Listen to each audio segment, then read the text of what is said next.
Senior Minister of State, Dr. Lam Pin Min. Mr. Deputy Speaker, sir, thank you for allowing me to speak on the motion of thanks to the President for an address at the opening of the second session of the 13th Parliament. President Halimah stressed the importance of leadership in an uncertain and volatile world, and aptly advised that the fourth generation leadership must fire up and mobilize the spirit and energy of young Singaporeans and grow with the people we represent. I can't agree more. Leadership renewal is well underway with the recent cabinet reshuffle.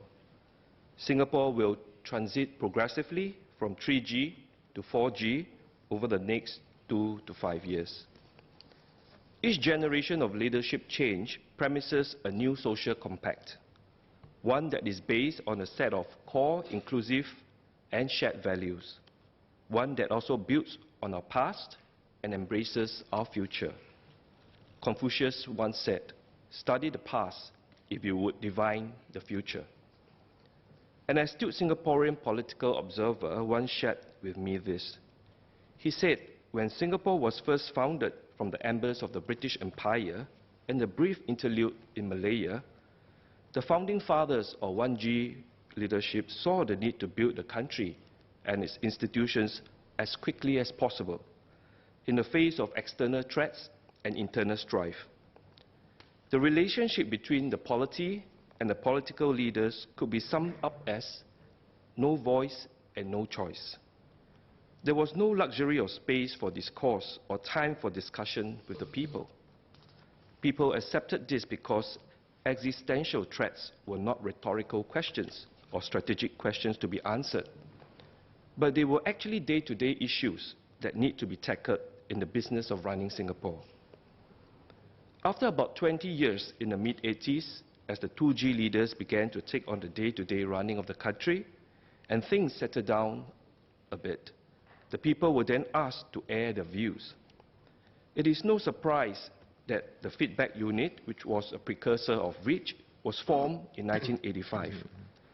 This new consultative leadership could be summed up as got voice but little choice. We hear you, and indeed we want to hear from you, but we will still have to make the hard decisions because we still know better. After another 20 years, the 3G took over. The 3G team started taking over the responsibilities of running Singapore in 2001, even though the 2G leaders kept a watchful eye. The 3G team formally took over in 2004 with the appointment of the current Prime Minister. Active citizenry was encouraged, and this is best encapsulated by the evolution of the feedback unit into REACH in 2006. REACH stands for Reaching Everyone for Active Citizenry at Home. I think some of us may have forgotten this little factoid. Active citizenry is necessary because the government recognizes that it doesn't have all the answers. Political and policy solutions used to be formulated for the people. In the 3G age, solutions have to be formulated and implemented with the people. The relationship has now evolved to got voice and got choice. What about 4G? Where and how should Singaporeans and their 4G leaders go from here? Whether it is no choice, no voice, or got voice but little choice, or got voice and got choice, one fundamental force remains over the last 50 to 60 years, and that is trust.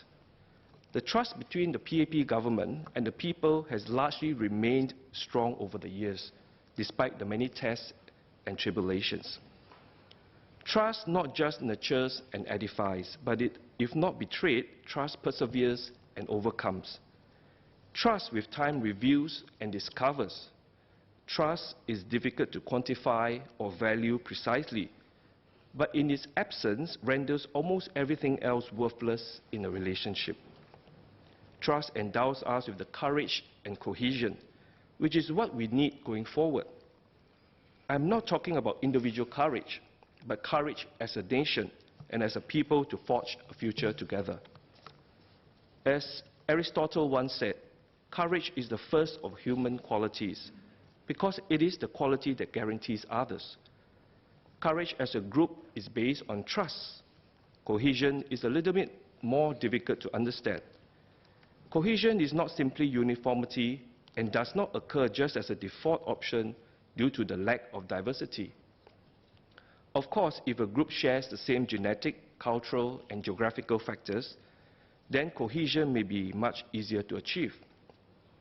But the hard truth is, the hand nature dwelt Singapore is not an easy one.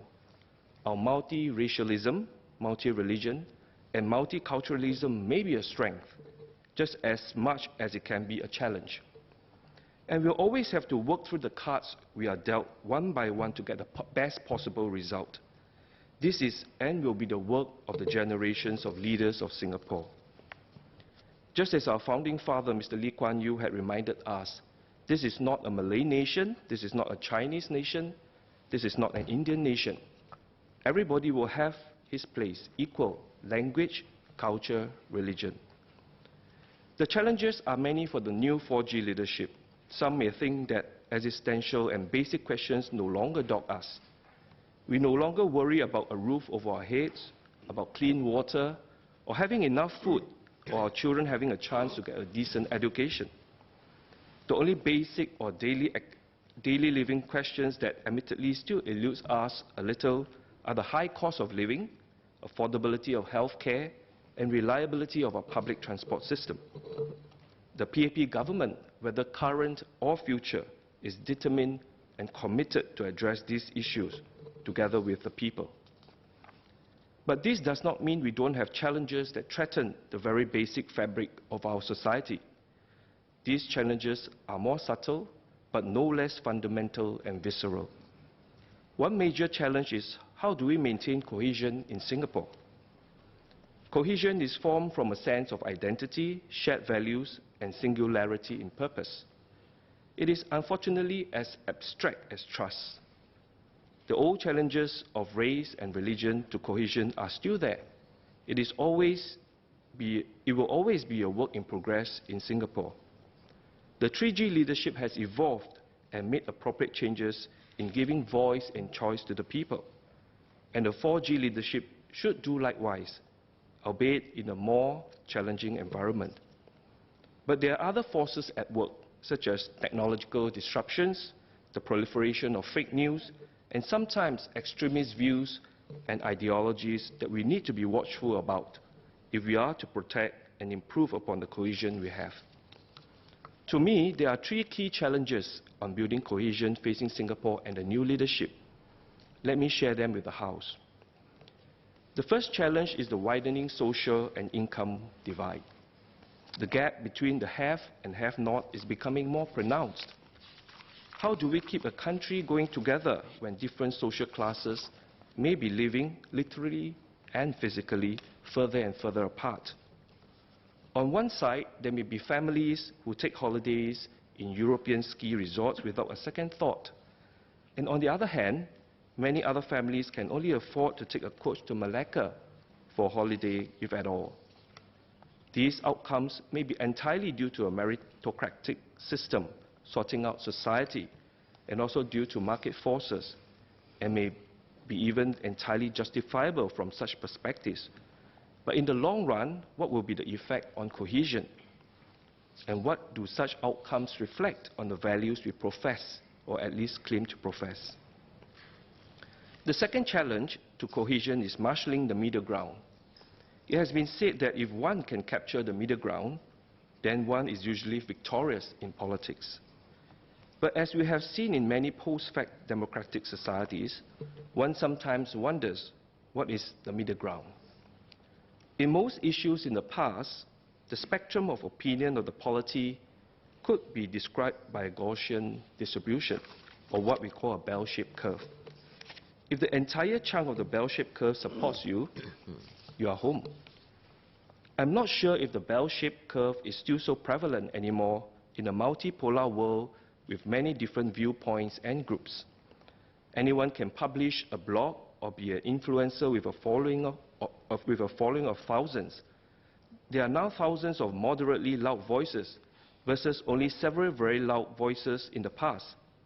It is getting harder and harder to discern what constitutes the middle ground and what does not. Or whether the middle ground now is simply a collection of smaller interest groups temporarily coalescing out of shared self-interest and undergoes dissolution soon after. There are now too many choices and voices. How then do we lead and foster cohesion when the middle ground is either not so middle or grounded? Consequently, it may become harder and politically riskier to prescribe what we think is frankly unacceptable. This may not be apparent in peaceful times, but in times of crisis and uncertainty, hard choices will have to be made. Remembering the words of Mr. Lee Kuan Yew, whoever governs Singapore must have the iron in him. Indeed, even as a tiny red dot, we must stand up to our principles and beliefs, and we will not be pushed around. The third challenge to cohesion is change. We need to embrace change for survival. We cannot be static. We have all heard this before.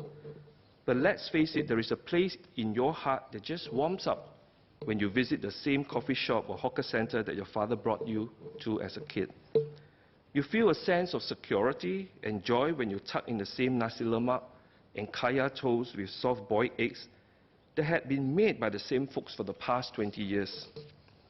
Humans being humans, we anchor our lives to persons, places, moments, and experiences that defy the imperatives of economics.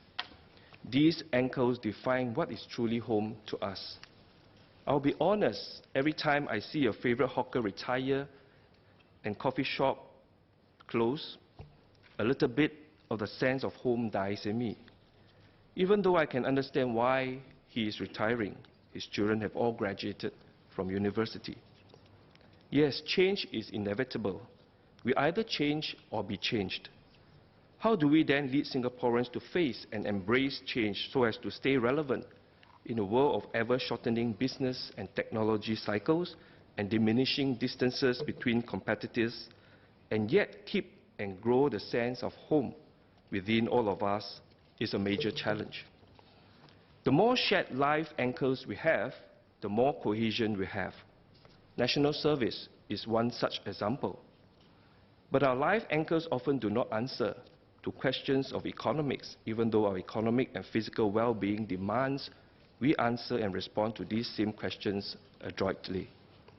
In conclusion, the 4G leadership will have to answer these three questions with imagination, conviction, and courage. How do we foster trust and cohesion between Singaporeans from different socio-economic classes who may lead very different lives? How do we rally Singaporeans together when the middle ground may not be so middle or grounded? How do we maintain cohesion among Singaporeans by anchoring them to Singapore as home, even when we need everyone to embrace change so as to remain relevant and economically viable?